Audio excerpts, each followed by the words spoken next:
The little ragged girl was with the millionaire's son, doing something nobody expected, but when the millionaire was coming, she hid something that, when revealed, shocked everyone.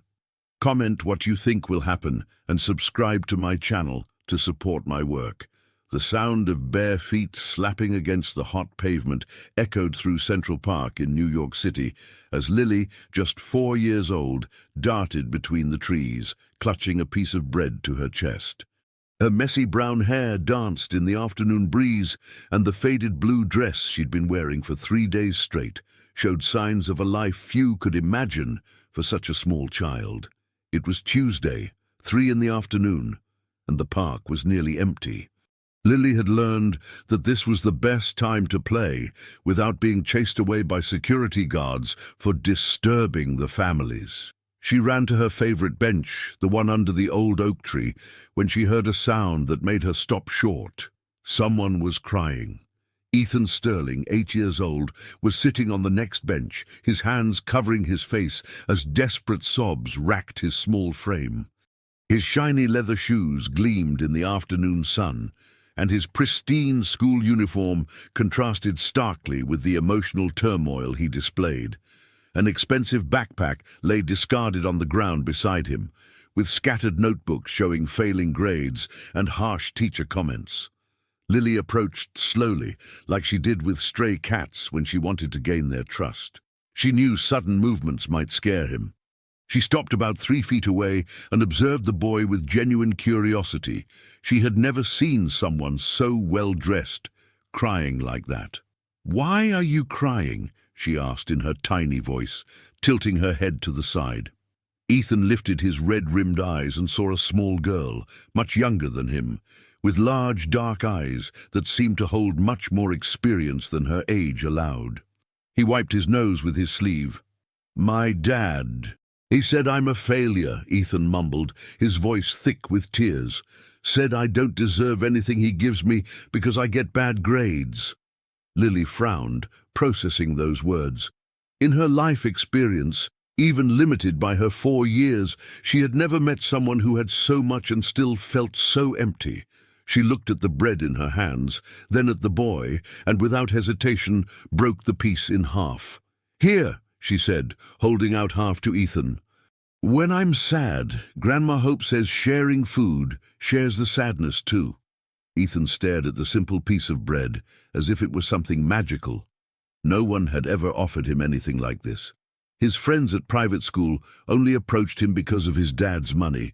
This little girl, dressed in old clothes, was offering half of her food without asking for anything in return. "Thank you," he whispered, carefully taking the bread. "I'm Ethan. I'm Lily, and you don't seem like a failure to me." The two ate in silence for a few minutes. Lily swung her skinny legs, watching the birds that flew among the trees, while Ethan watched her with fascination. There was something in her simplicity that calmed him, in a way he had never experienced. "Do you come here often?" Ethan asked. "Every day. I live with Grandma Hope nearby," Lily replied, pointing in a vague direction. "She works cleaning houses, so I stay here playing while I wait for her to come back." Ethan absorbed this information. His reality was so different. A private driver, a housekeeper, a huge house where only his father's shouts of disappointment echoed. Richard Sterling had never given his son real attention since he lost his wife Clara 3 years ago in an accident he refused to discuss. "Doesn't your dad get mad when you disappear?" Lily asked, genuinely curious. "He doesn't even notice," Ethan replied with a bitterness surprising for a child. "He only gets mad when he sees my grades. The rest of the time, he's working or yelling on the phone with people who owe him money." Lily didn't completely understand about money and debts, but she understood about loneliness. Even with Grandma Hope, there were many hours when she felt completely alone in the world. "Want to see something cool?" Lily asked, getting up from the bench. She ran to a nearby tree and came back with some small branches and fallen flowers. She sat on the ground and began to weave them together with skillful movements that impressed Ethan. In a few minutes, she had created a small, colorful bracelet. Grandma Hope taught me, she explained, tying the bracelet on Ethan's wrist. She says that when we make something beautiful with our hands, our heart feels lighter.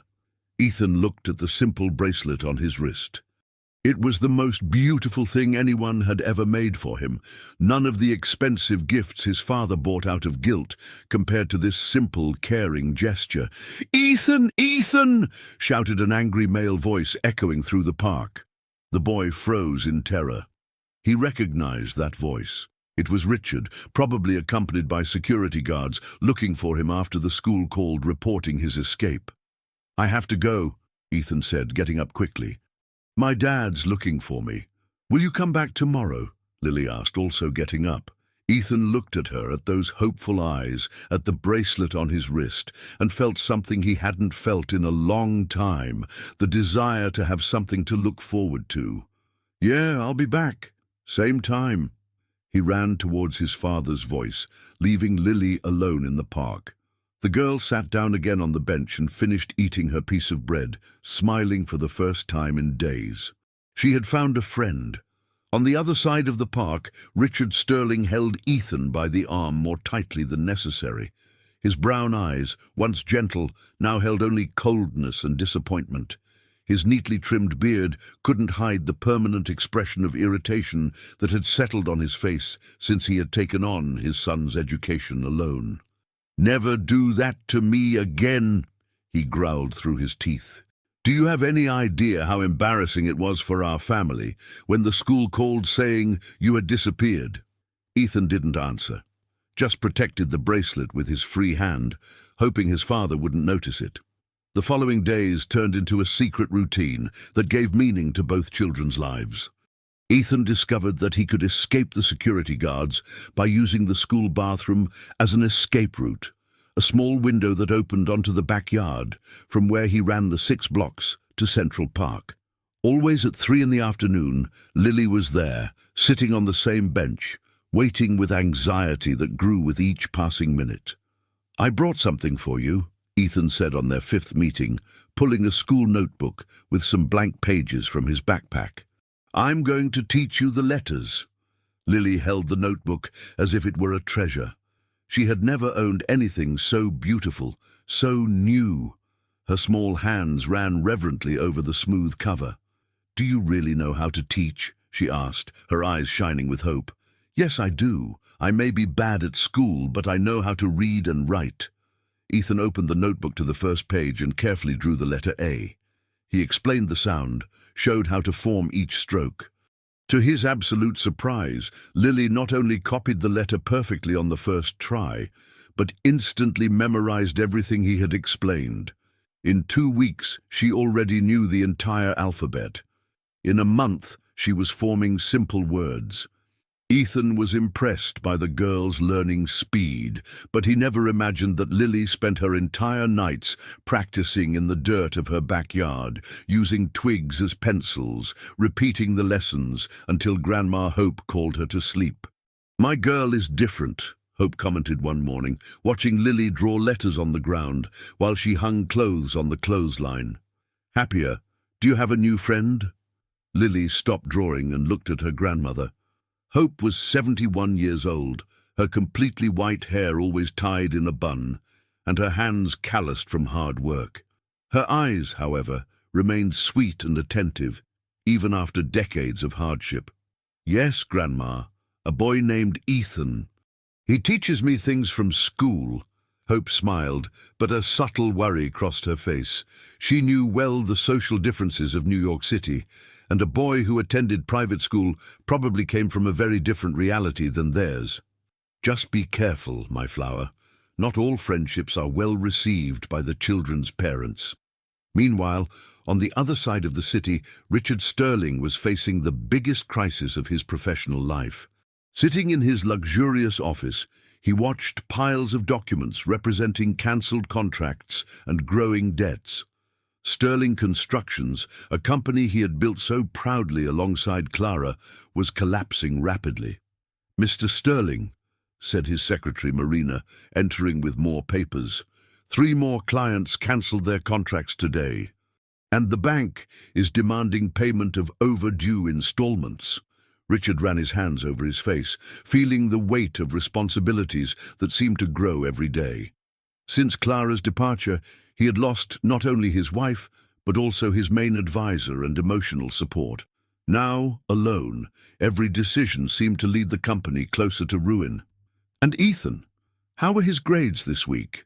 The teachers reported some escapes during recess, but he has returned for the following classes. The grades remain low, but there has been no worsening. Richard frowned. Escapes? Ethan had never tried to escape from school before.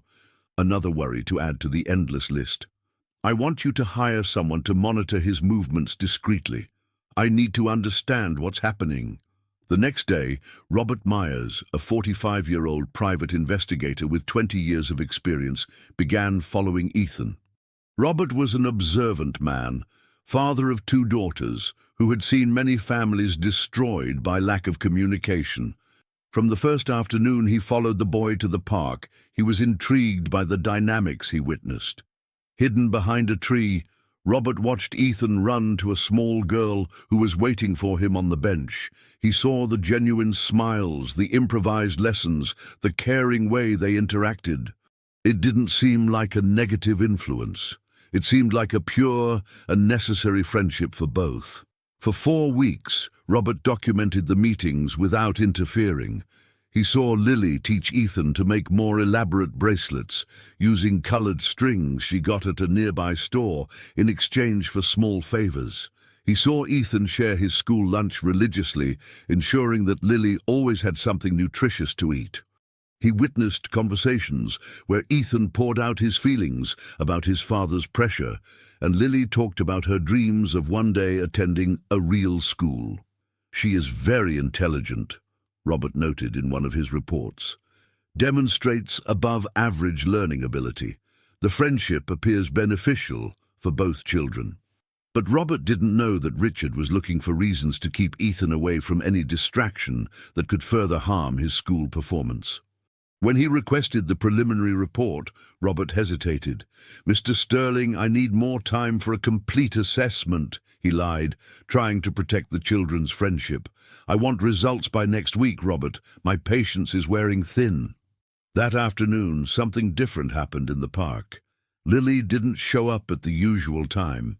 Ethan waited until 5 in the afternoon, when the school security guards finally found him. Worried, he returned the next day and the next, but the bench remained empty.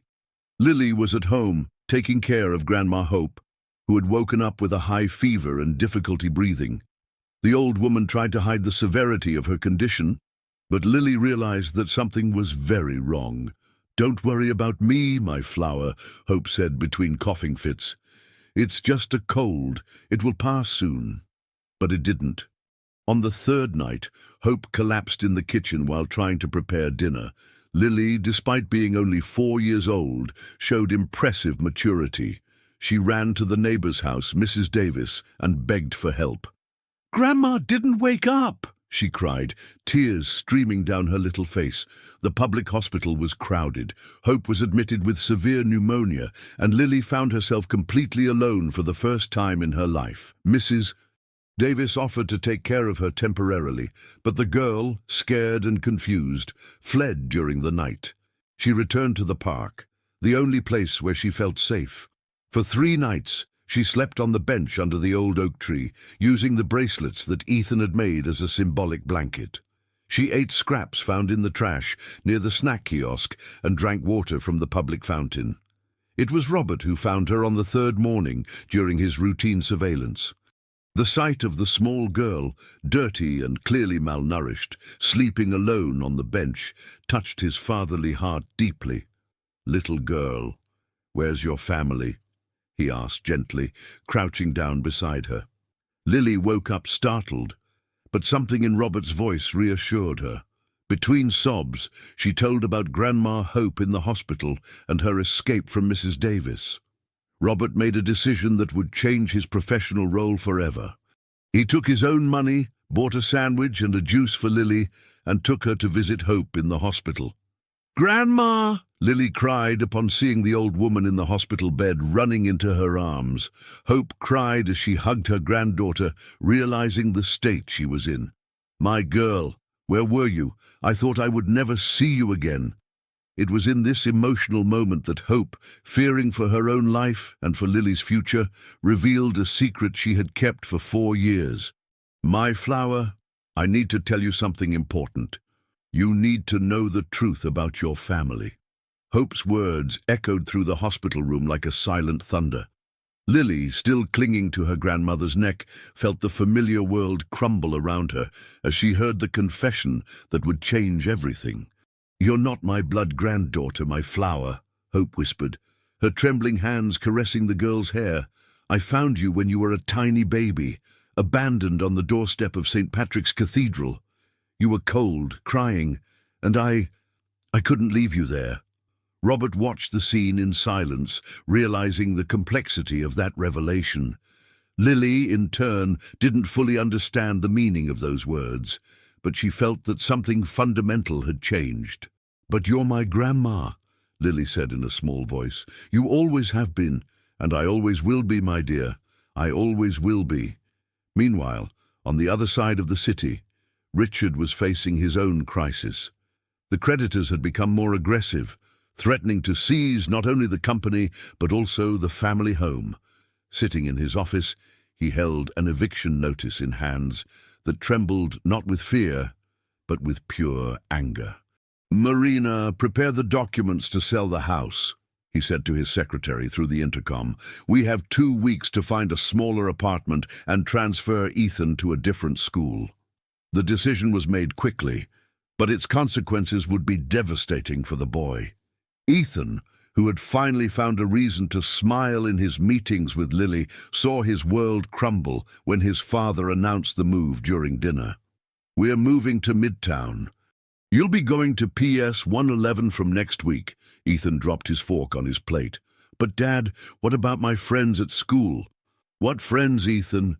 Your grades prove that you haven't been focusing on making appropriate friendships anyway." That night, Ethan cried into his pillow, as he hadn't cried since his mother's funeral.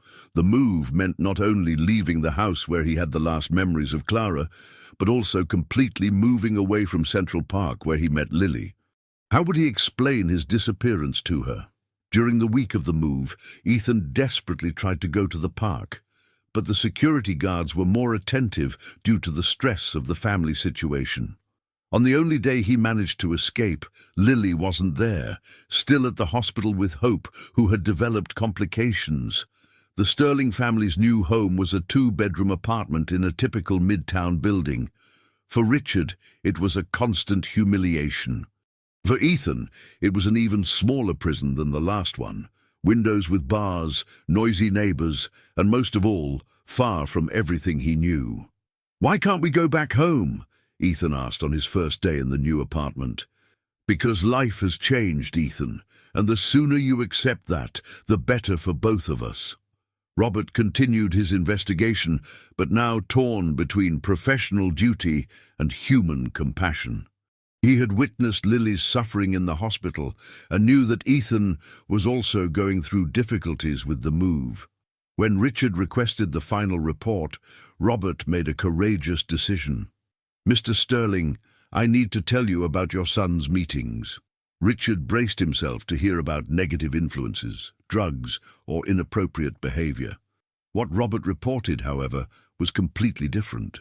"Ethan has been meeting a 4-year-old girl in Central Park. Her name is Lily. They study together. He teaches her letters and numbers. The interaction is positive, healthy. The girl is intelligent, polite, and genuinely cares about your son."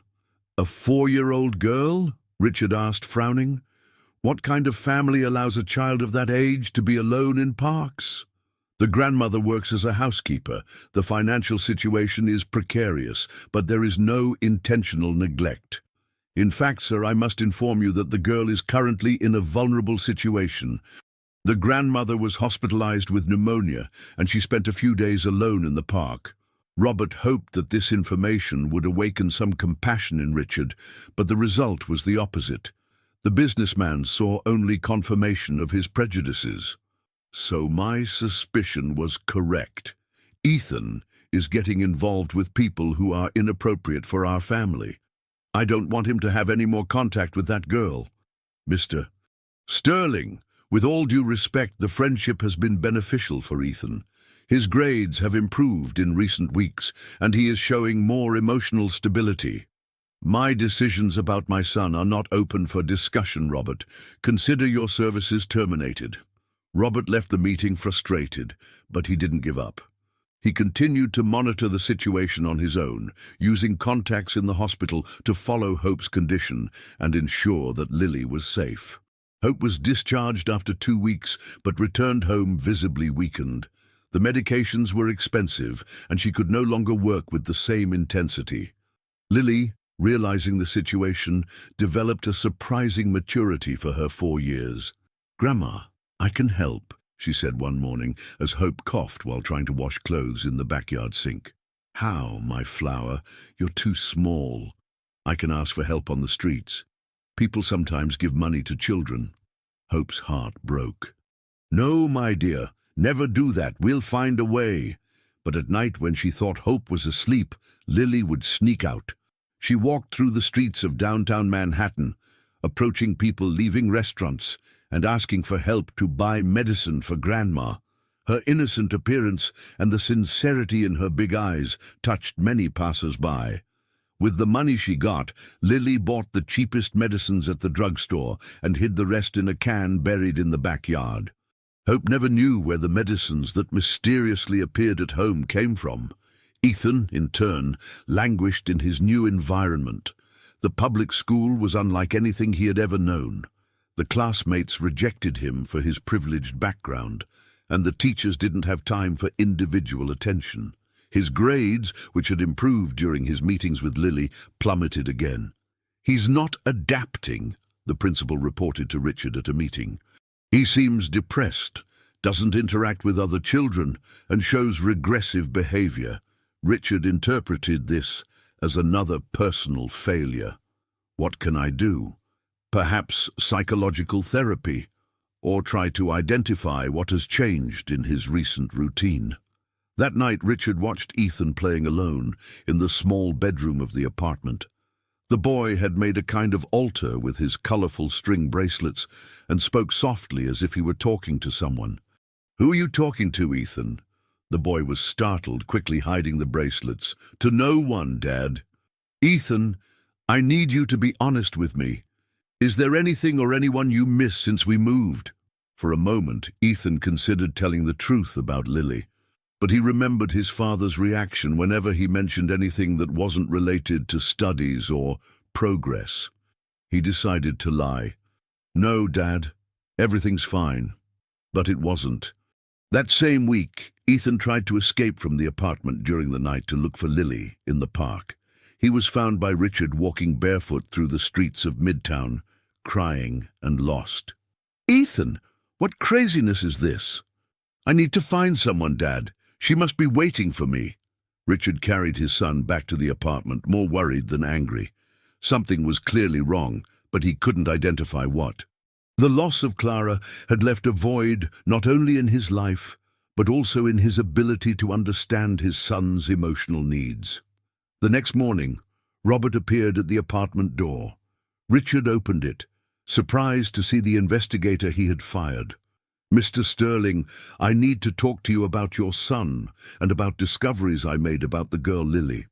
"Robert, I already said I don't want your services anymore." "This is not about professional services. It's about information that may be vital to Ethan's well-being and to something much more important that you need to know about the girl's family." Richard hesitated at the door, seeing something in Robert's expression that intrigued him.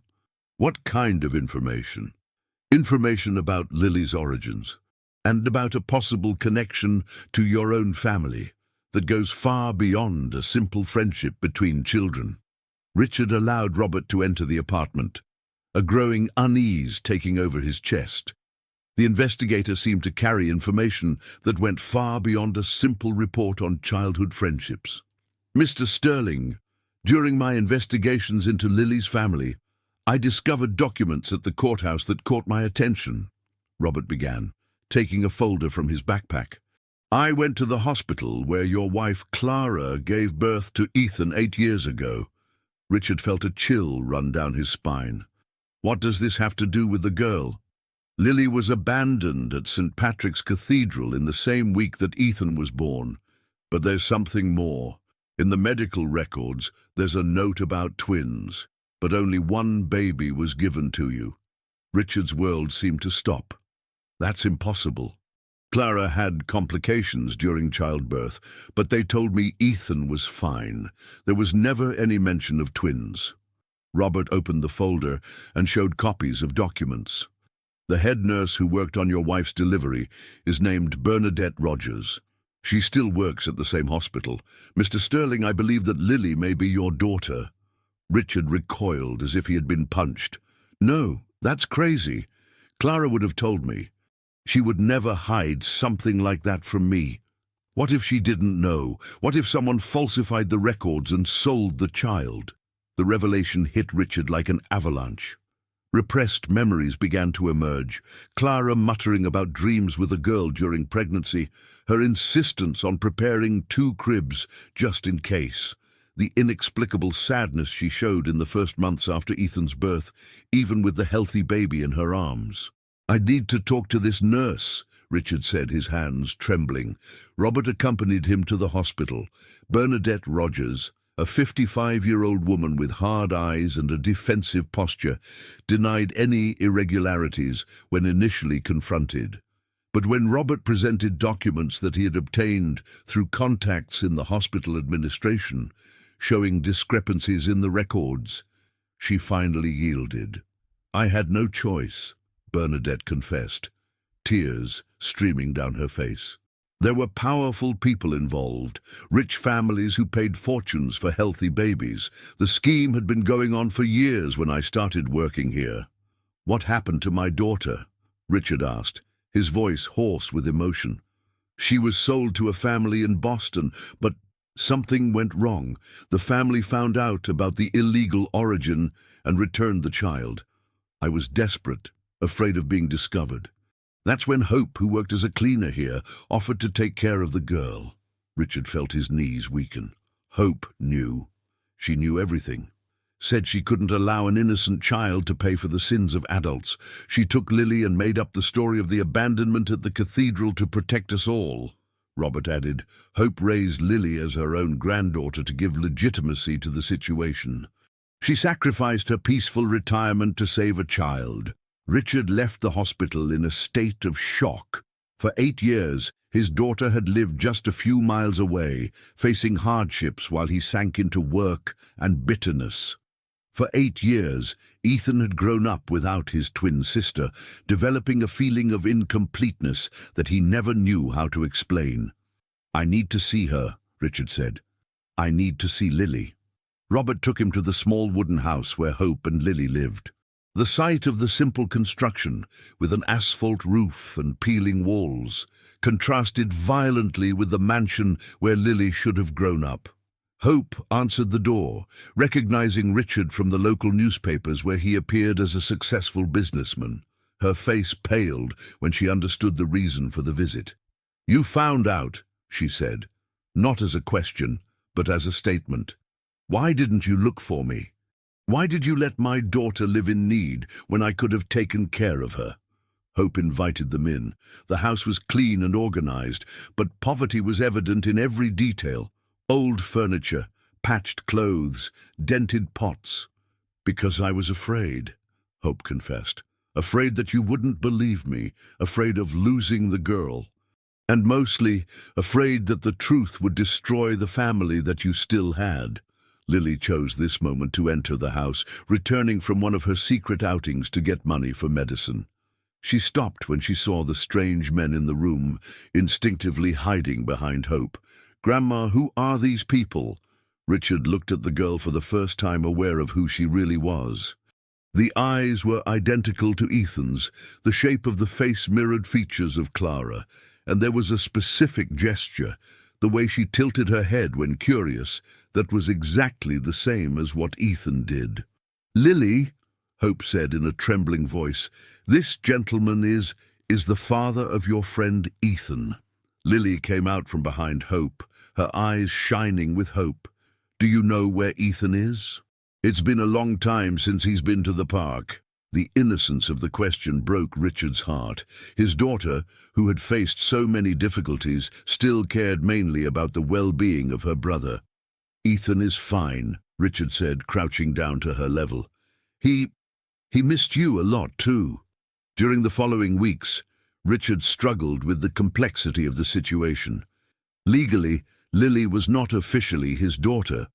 All documents showed Hope as responsible. Emotionally, he was devastated by the discovery that he had lost 8 years of her life. Robert worked free of charge to resolve the legal issues, moved by the need to correct the injustice he had discovered. Richard, in turn, began to visit Hope's house regularly, bringing groceries, paying medical bills, and mainly watching Lily. The girl, gradually, began to trust him. She showed him her drawings made with charcoal on the walls, demonstrated her knowledge of the letters that Ethan had taught her, and hummed the songs that Hope sang to her before going to sleep. "She has the same voice as Clara," Richard confessed to Robert one afternoon, "the same way of smiling when she's focused." The meeting between Ethan and Lily took place a week later, carefully planned by Richard. He took Ethan to Central Park, to the bench where it had all begun. "Lily!" Ethan shouted when he saw her, running to hug her as if they were friends who hadn't seen each other in years, not yet knowing that they were siblings. "Ethan, I thought you had forgotten me." "Never. I tried to look for you, but we had to move." Richard watched the reunion with tears in his eyes. The connection between the children was evident and deep, a bond that transcended ordinary friendship. "Kids," Richard said, approaching, "I need to tell you something very important." In the following months, the family completely reorganized. Richard sold the apartment and moved into Hope's house, expanding and renovating the construction to accommodate everyone comfortably. Ethan and Lily discovered that they were twins, with a joy that illuminated the whole house. Hope, initially fearful of losing Lily, was welcomed by Richard as the grandmother who had saved his daughter when he couldn't. "You did for her what I should have done," he said in an emotional conversation. "I can never repay you properly." Sterling Constructions did not survive the crisis, but Richard discovered that true wealth was not in the million-dollar contracts. It was in Ethan's smiles when he taught Lily to ride a bike, in the way Lily cared for Hope with affection, in the peace he had finally found in his own home. Robert continued to visit the family, becoming a kind of uncle to the children. Bernadette was prosecuted and lost her job, but she collaborated with the authorities to dismantle the baby-selling scheme. 1 year and 2 months after the first meeting in the park, Richard watched Ethan and Lily playing in the backyard of the house. Hope, more fragile but still smiling, knitted on the porch. The material poverty had transformed into emotional richness that he had never experienced, not even in the prosperous times with Clara. "Clara would have been proud," he murmured to himself, touching the wedding ring he still wore on his finger. That night, during the simple but lovingly prepared dinner, Lily asked a question that perfectly summarized everyone's journey. "Dad, do you think bad things sometimes happen so that good things can be even better?" Richard smiled, observing his family gathered: Ethan, Lily, Hope, and even Robert, who had joined them for dinner. "I think so, my daughter. I think that sometimes the most valuable things in life come to us through the most unexpected paths." And so, an unlikely friendship between 2 children in Central Park revealed itself to be the first thread of a much larger plot, bringing together a family that fate had separated, but that unconditional love managed to rebuild.